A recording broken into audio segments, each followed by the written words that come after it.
falsified medicines in Africa are a strange situation because it can be argued that it is arising from lack of medicines, but you have a lot of registration of medicines. It can be argued that it's a failure of the supply chain, but again, when you investigate that, you find there's adequate capacity to some degree. So then I hope today we can answer a few questions as to why this issue is still alive after so many years of effort and activities and talking. But before we get there, I'd like to invite all of us to watch a short video by the BBC, and then we take it from there.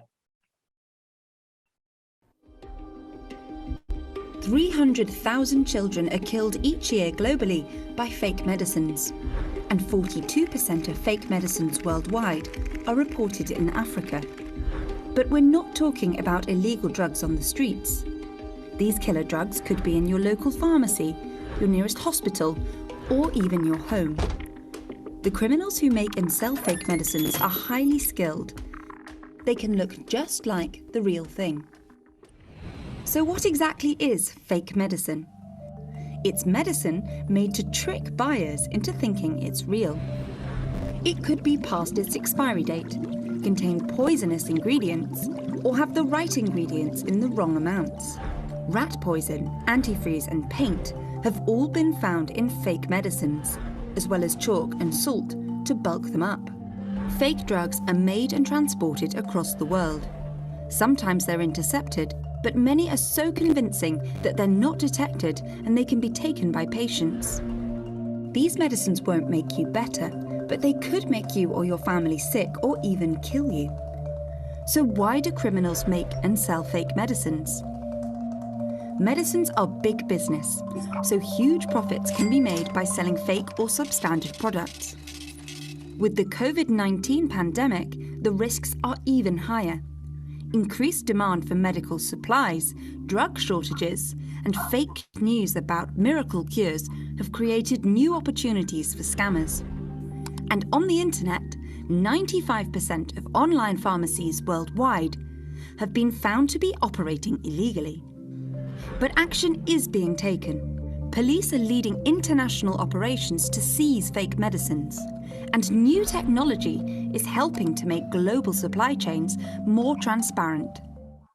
From the video, we can all just see the sheer scale of the problem and the implications. And it's saddening that in this day and era, we still have people preying on the needs of the poor. But so as not to sound like the show is mine, I'm going to invite a speaker, Oscar Jimenez. I want him to introduce himself and give his view or opinion or presentation on the subject matter. Oscar Jimenez is part of the Council of Europe. Let me not say much. He will be able to expound more on himself and proceed with the presentation. Oscar. Thank you, Willie. My name is Oscar Alarcón. Can you hear me, everybody? Yes? I can hear you. I can hear you. Perfect, that's great. My name is Oscar Alarcón, and I'm the Executive Secretary of the Medicrime Committee, which is the committee following the monitoring of the only international legal instrument which currently exists to tackle from a criminal point of view the falsification of all the counterfeiting of medical products and similar crimes involving threats to public health. I prepared a slide. I don't know whether the organizers can, a PowerPoint presentation. I don't know whether they can already put them. Yes, that's great. Yes, let's go ahead then. First of all, I wanted to thank in particular IFPMA for this invitation. I think that is very timely and very appropriate, in particular in this day. I would also like to congratulate IFPMA because I mean, since last month of May, they have observer status at the Committee of the Parties of the Medicrime Convention. So congratulations for this, and in particular to Greg and also to Fight the Fakes for the fabulous and extraordinary and outstanding campaign they are doing in this particular scourge against the falsification of medical products. I just wanted to tell you, as mentioned already by Willie, in fact, the topic that we're dealing with is the counterfeiting of medical products, which is really a scourge. I mean, we know that this is an increasingly widespread international problem, and the problem comes in particular with pharmaceutical products. This concern affects all economies of states and jeopardize the health and the lives of individuals. Why then the need of creating a legal instrument, an international treaty? Well, there are some reasons, but I would like just to show a few, to give three of them to you. First of all, it is necessary to have harmonized definitions on what should be understood on counterfeit.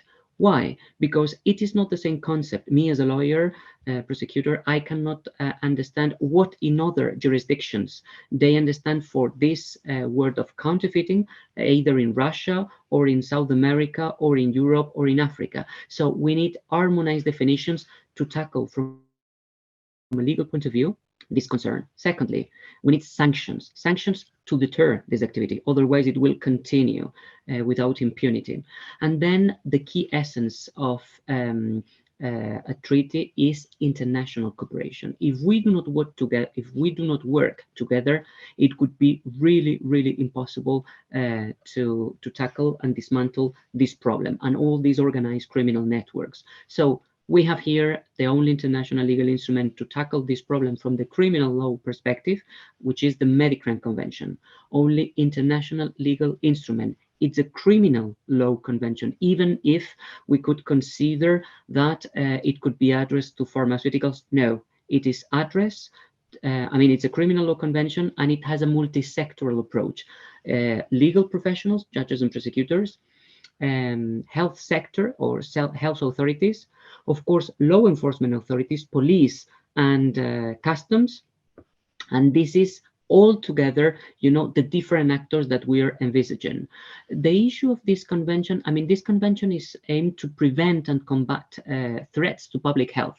And how? With the 3 Ps: prosecuting, protecting, and promoting. Prosecuting a certain number of acts, protecting the rights of victims. Here is the key essence, which is one of the values the Council of Europe is protecting in particular. And then promoting national and international cooperation. Well, the falsification or counterfeiting of medical products is indeed a problem of global proportions, and it violates one of the major elements for the Council of Europe, the right to life. It violates this human right, okay? It's not only a European value, it's a universal value. Of course, in the Council of Europe, we have the European Convention of Human Rights, but this instrument has also their equivalent in other regional organizations, either the African Union or even the Americans, So right to life is protected, and this is the value that should be protected. It's a direct threat to public health, and indeed is a transborder crime. The convention clearly states that it does not seek to address this issue from an intellectual property right, which is another perspective to tackle this issue. From the Medicare Committee, we do not have any concern about it, of course. There are different perspectives, but of course, we establish which is the perspective that the Council of Europe will use to tackle this problem. But again, we are all in the same boat. And again, we need to all together fight against this problem.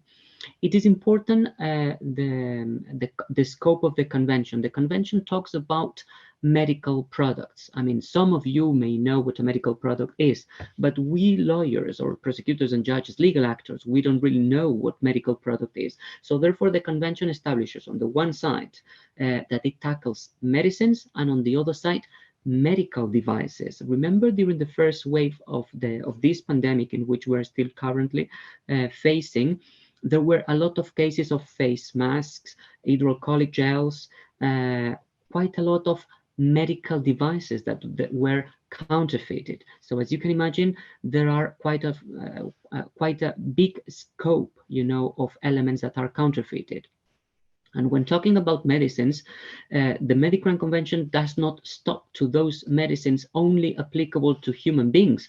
Also, we need to take into account that there are also medicines for veterinary purposes.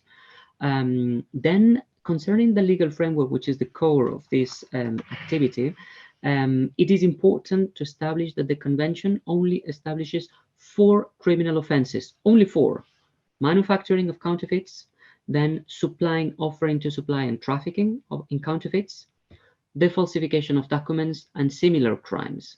I mean, manufacturing of counterfeits, that's self-explanatory. Whomever falsified whatever medical product, I mean, it should be, sanctioned. Then the trafficking, which is a current scourge today, of counterfeiting. Then falsification of documents. When talking about documents, we do not refer only to the packaging, also to the notice, which is included in the document, but also all those documents that are necessary for the product to go from country A to country B. All these documents are also needed for the document to travel. And then there are other similar crimes that the convention calls like this, and this is in particular those situations of deviation.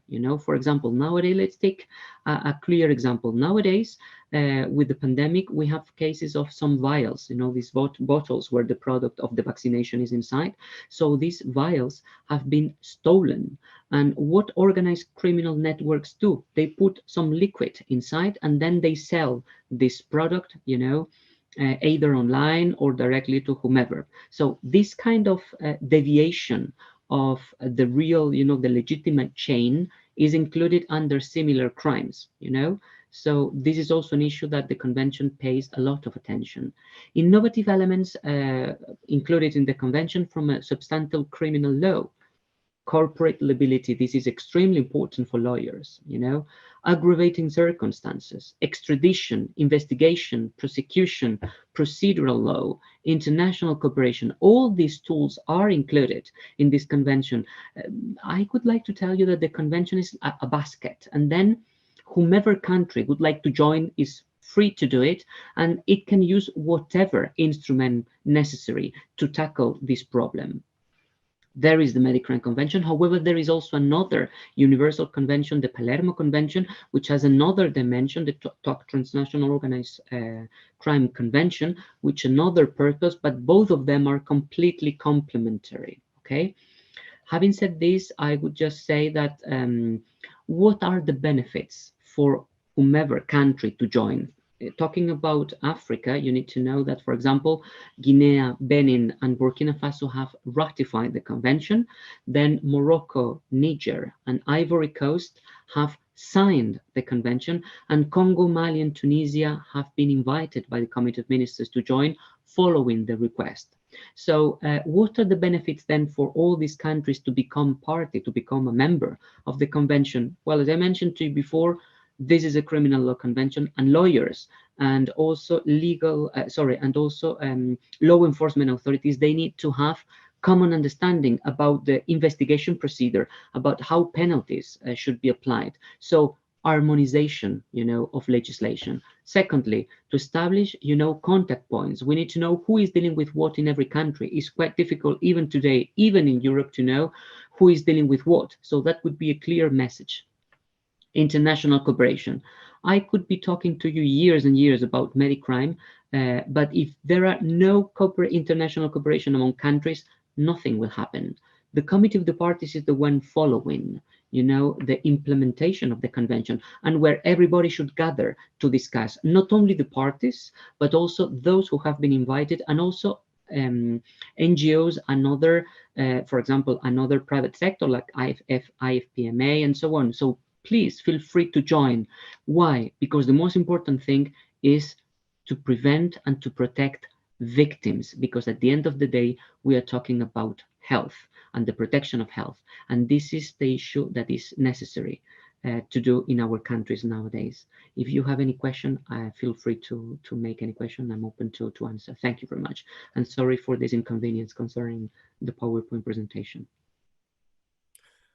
Thank you very much, Oscar. That has been a really, what shall I say? It's a bridge from nowhere to reality, because we have struggled with especially the blurring of lines between, whenever you want to describe a fake, someone runs ahead of you and says you are projecting IP rights over human rights. And this confusion all the time causes delay of action or non-action. And I hope we can get some time later to address a few issues, especially one of them is how do we encourage countries to join the convention?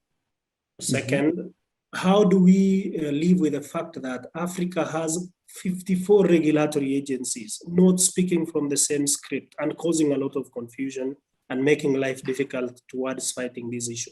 But before we get there, I hope we will get to have maybe 5-10 minutes at the end of our session to look at some of these questions.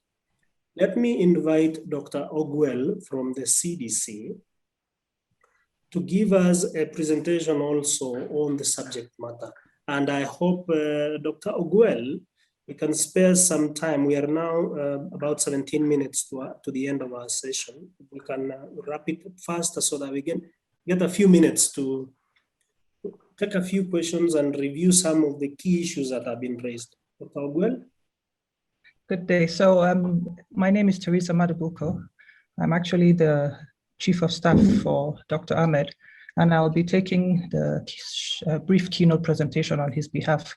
He was unfortunately urgently called away, but I'm also hoping that before the end of the session that he'll be able to come and join back.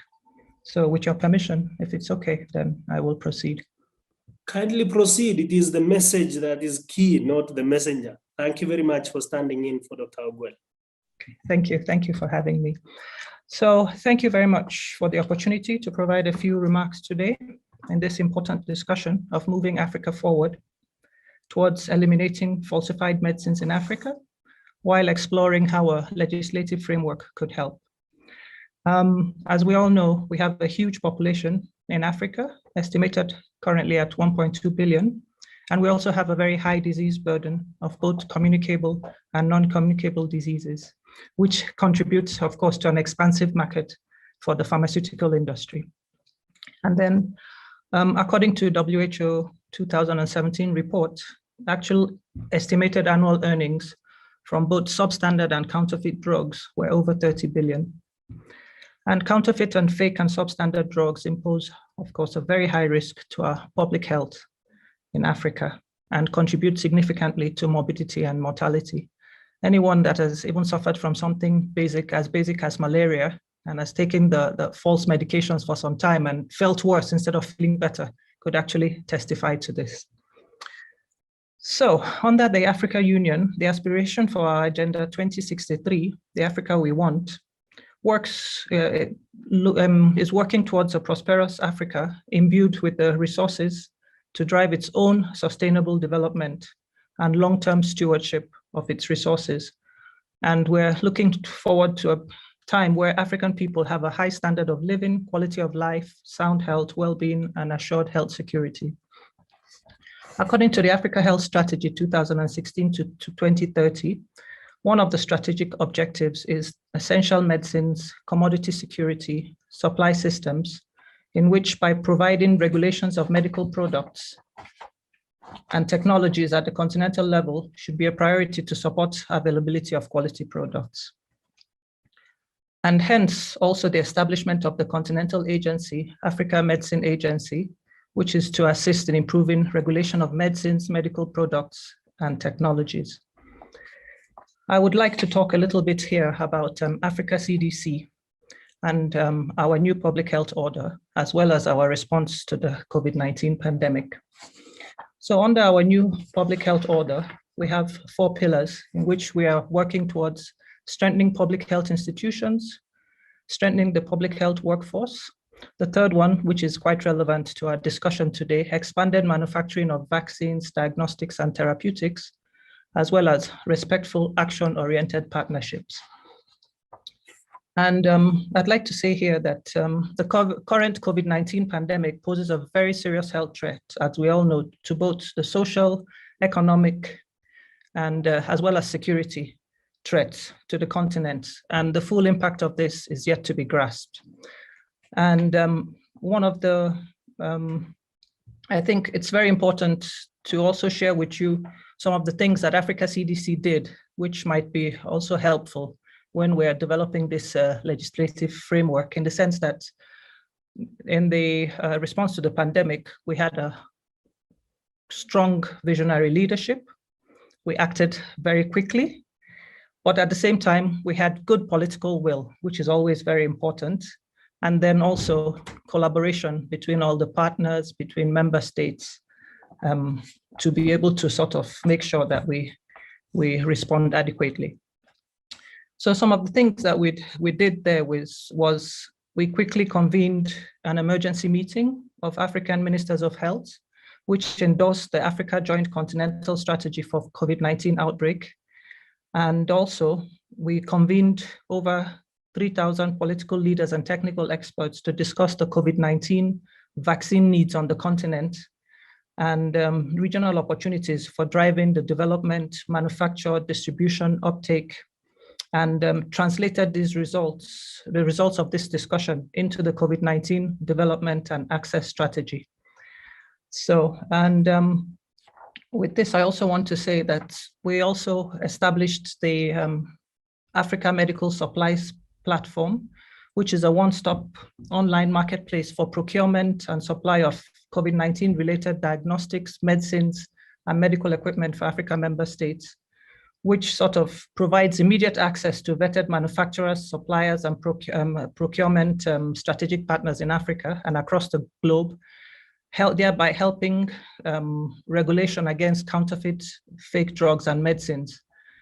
Because in that way, I mean, at least if it's vetted, then you know that it's not counterfeit and then you know what you're ordering. And finally, I want to say that once again, that cooperation, good collaboration, strong partnerships are really the key words that I would bring up here. And without these, I don't think we cannot hope to fulfill this agenda. And finally, I'd like to say thank you again for having me present this. And I wish you fruitful deliberations. Thank you very much. Thank you very much, Madam. That's been very insightful of the activities that CDC is doing. In fact, it's interesting that CDC has expanded its activities beyond research into diseases. Now it's looking at strengthening the systems and the supply side, and it's very appreciated. Now, and thank you again for running well ahead of your time so that we have 10 minutes to deliberate on a few issues. First, I will take a question into Oscar. Oscar, it's a yes or no question. Yes or no question to you. The suppliers of fake or falsified medicines, this is a profit motive, is it? Who, sorry? Who mentioned you? Sorry. The people who supply falsified or fake medicines, to me, they are running on a profit motive, nothing else. Am I right? Yes or no? Well, I mean, nothing is white or black in life, you know. I mean, of course, they are making profit, but sometimes their purpose is another one, even for terrorist purposes, you know. So, of course, what they want to do is benefit, that's for sure. But there are other illegal purposes behind. Okay. Please expand on that a little bit, because previously there's been an argument that there is a line between other crime activities and counterfeiting of medicines. Could you expand a little bit on that?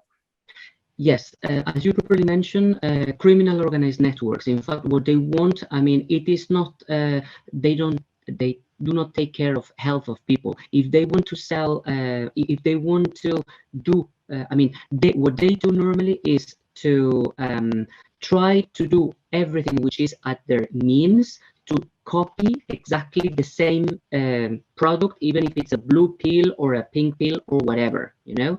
So for them, it doesn't matter whether the excipient, the element that they are using, it is a legal one or an illegal one, or even if it's dangerous for life of people. What they want is just to make the same similar. Even if, for example, we have this and this, for them it's the same. Even if exactly, I mean, to our eyes is not the same. So this is what I'm trying to tell you. I mean, first of all, organized criminal networks, they have a purpose to make benefit and to make profit wherever it is in the world, in Europe, in Africa, in America, in Asia. This is the first thing. However, we have following intelligence reports that we have received, and also some investigations that we have from police.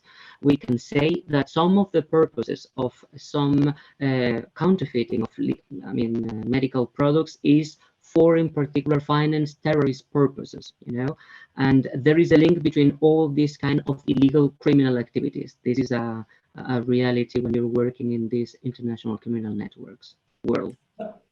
Thank you, Oscar. That's really, it's always frightening when you uproot the tree and you see how extensive the root network is.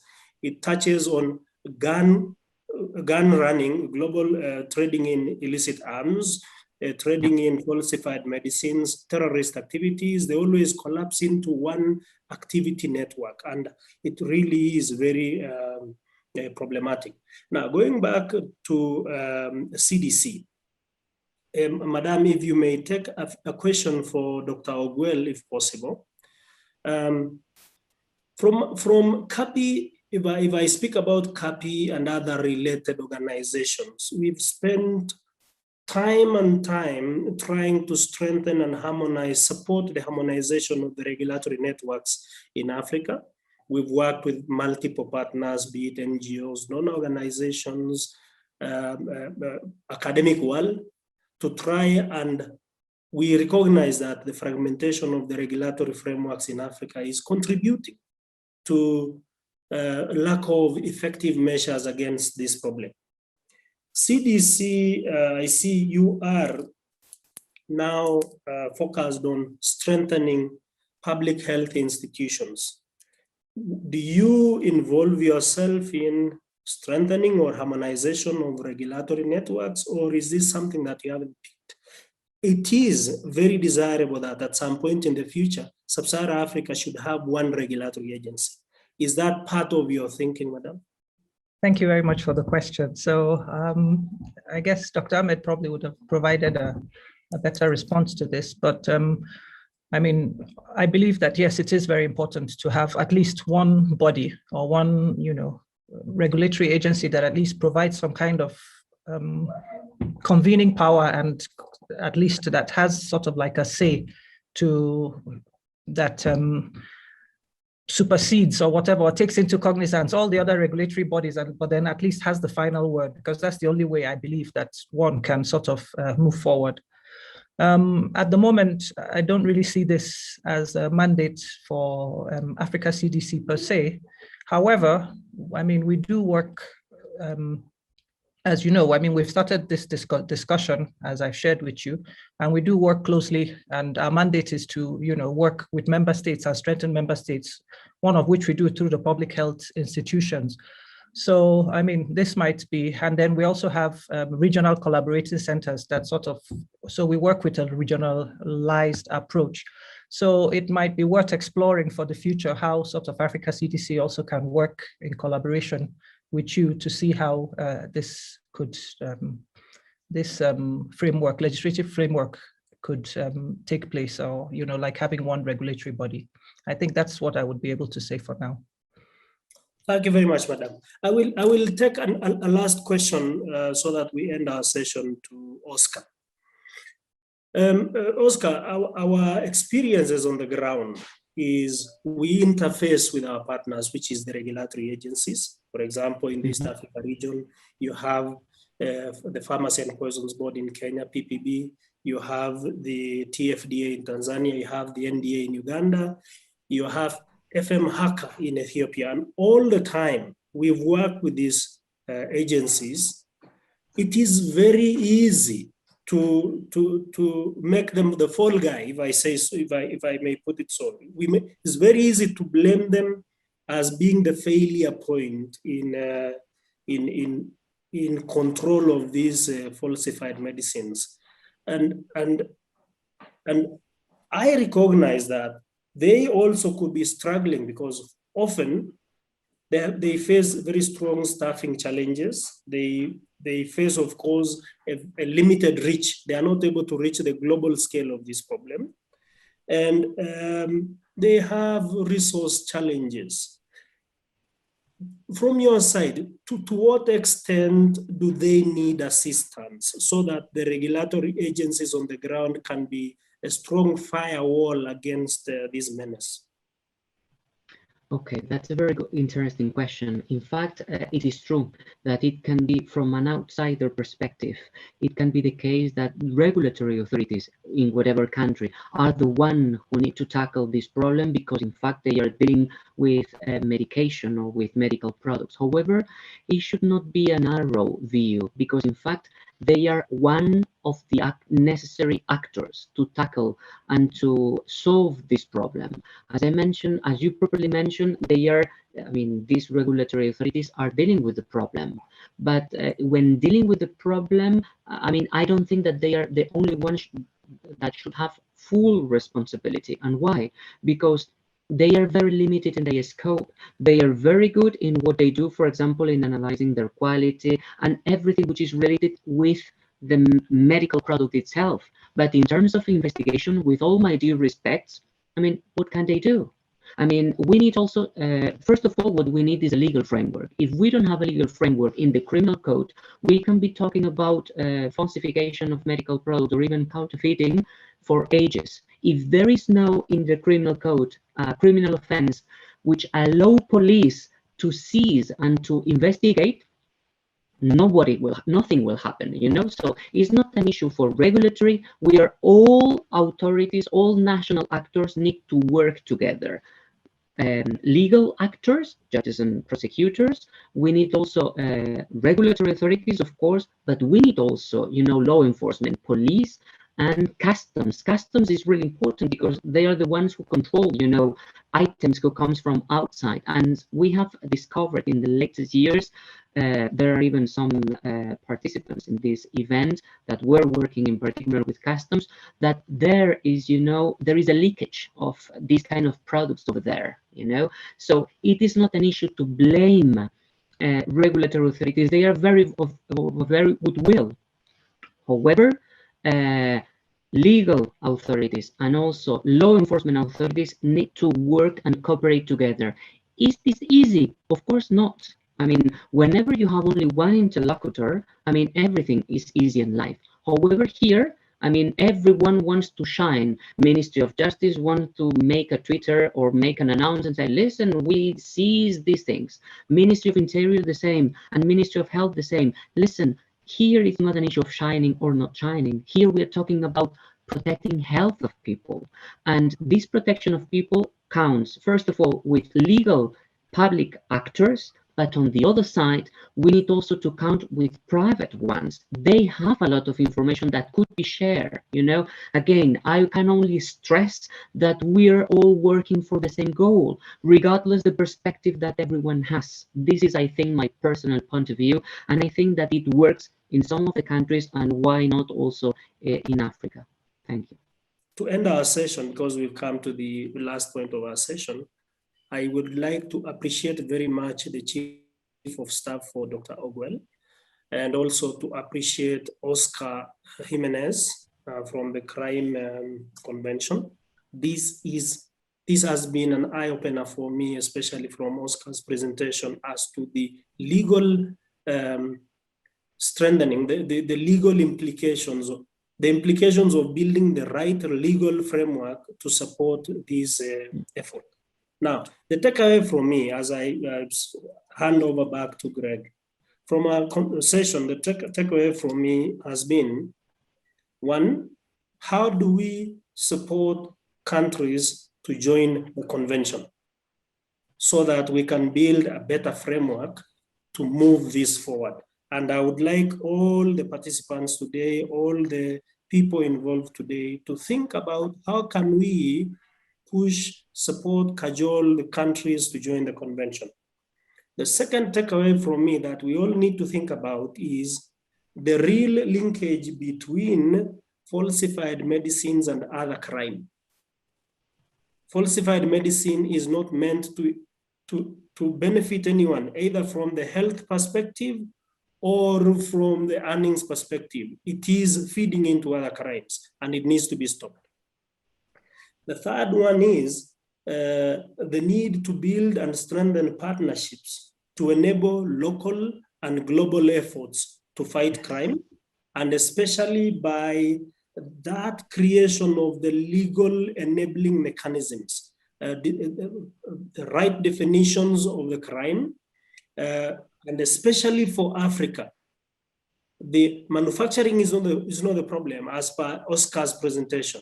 It is manufacturing, trafficking, falsification of documents, and related crimes. In Africa, we want to emphasize the trafficking, the supply networks, and the falsification of documents. This is what is enabling movement of falsified medicines in Africa. And ladies and gentlemen, I would like to thank the organizers for this session, and it's been very informative. And let me hand back to Greg for the rest of the sessions. Thank you very much, Jimenez and Madam Chief of Staff.